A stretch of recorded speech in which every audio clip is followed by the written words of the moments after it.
Well, there's this bird in the going crazy in the kitchen window, and we've seen quite a few birds here, but we've never had one get this mad. He's seeing a reflection of himself, and he's poking at the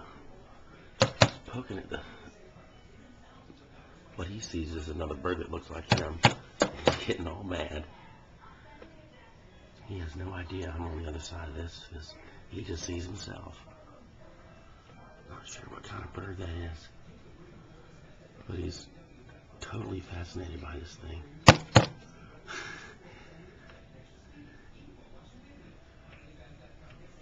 I tried to scare him away a minute ago, and he keeps coming back. Settle. Keeps jumping out, jumping back in.